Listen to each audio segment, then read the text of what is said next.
Andries, thanks very much indeed for talking to us. Hi, Darren.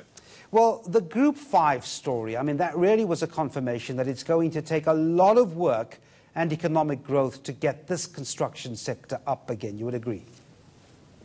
I wouldn't agree with that completely. If you look at the index, we are slightly down on where we were a year ago. We're about 4% down in the corresponding quarter to last year, but we're not down by double-digit figures. We must be careful to take one company that goes down because of a serious problem in Ghana to take that as an indication of what's going on in South Africa. It's not all moonshine and roses in the industry, but it's definitely not in the doldrums. Andries, but if you look at business confidence figures, I mean, they were out earlier today, a 2-year low. The construction sector is just one of those sectors so closely linked to confidence, isn't it? Yeah, that is true. Confidence is down. If we look at all the confidence indices throughout the spectrum, it is at a low. But if we look at the actual activity in the industry, if we look at the material sales, we look at the construction projects completed, that sort of thing, the industry isn't dead. There are a couple of the bigger listed companies that got themselves into trouble, but there's still a very healthy unlisted space of construction materials, so-called mid-tier construction companies that are still doing okay. And I suppose it has to come back at some point. My concern is that the phase that we are going through at the moment means that we continue to lose critical skills to some developed countries if we don't see any improvement soon. That should be a bit of a worry. That is true. That is true. We are losing skills for a number of reasons, and we must be careful not to score a whole lot of own goals in this period. How do we keep them here, Andries, if we can?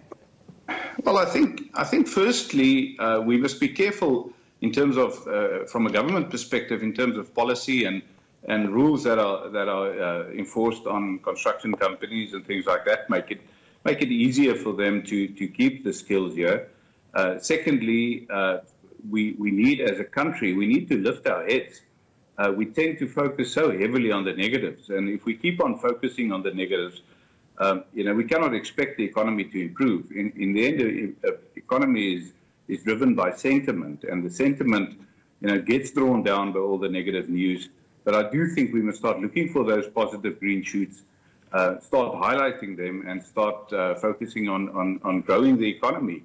If we keep on focusing in the press and everywhere on the negatives and how bad sentiments are, and miss the good points, there's no chance of regaining traction. And just lastly, I suppose it's an industry that also watches interest rates very closely.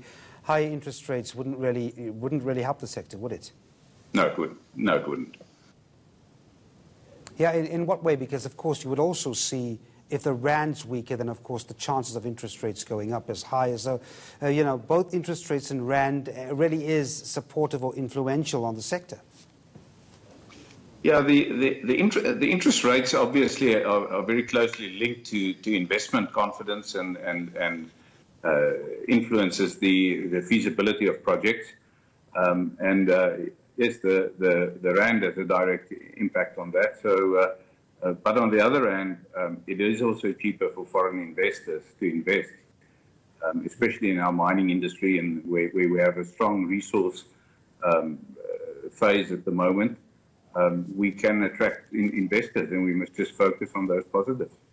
Let me just end off there, Andries, by asking you, so when the election is finally done and dusted, I mean, where do you see the green shoots really taking over here to get this industry back on track? Where do you see growth happening first?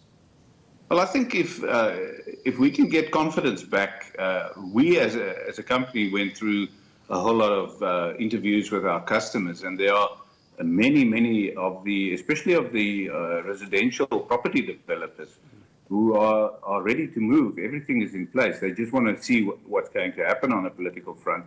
And if we have a positive political outcome, that will definitely stimulate the building. So I expect the first green shoots to come from the private sector.